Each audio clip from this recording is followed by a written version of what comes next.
অনুরাগের ছোঁয়া সিরিয়ালের আজকের পর্বে দেখা যায় দীপ এসে দীপাকে বলে, তুমি চলে যাওয়ার পরেও সবকিছু মোটামুটি ভালোই ছিলে, কিন্তু হঠাৎ করে একদিন কেমন যেন হয়ে গেল। এরপর দীপা বলে, আমি তো ফাইন্যান্সার, নিজের ক্ষমতা কাজে লাগিয়ে আমি আমার পরিবারকে বাঁচাব। এরপর উর্মি সবাইকে বলে, আমার মনে হচ্ছে এখানে থাকাটা ঠিক হবে না, আমরা চলে যাই।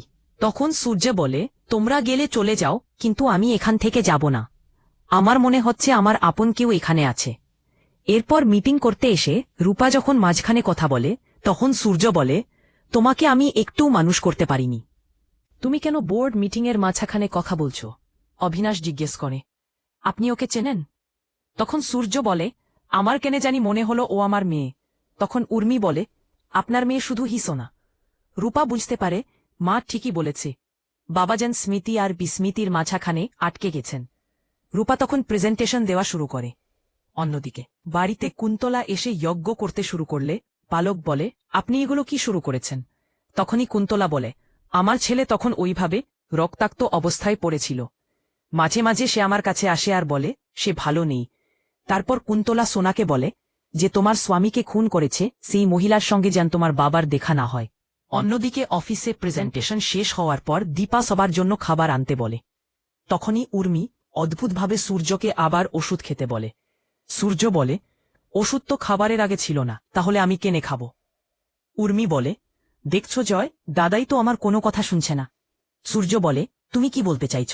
আমি খুব অসুস্থ, সারাদিনে আমি মাত্র একটা ওষুধ খাই।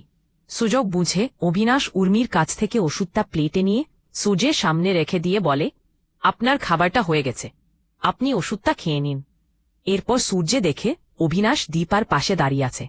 তখন জিজ্ঞেস করে, আপনি এখানে দাঁড়িয়ে আছেন কেন? তখন জয় বলে, এটা তো ওনারই অফিস। তখন সূর্যে বলে, তাহলে আমার এত অসুস্থতা হচ্ছে কেন?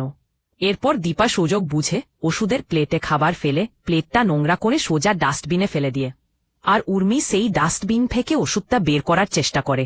দীপা বলে, ওষুধের নামটা বলে দিন, আমরা কিনে নিয়ে আসবি। তখন উর্মি বলে, লাগবে না, আমার কাছে অনেক ওষুধ আছে।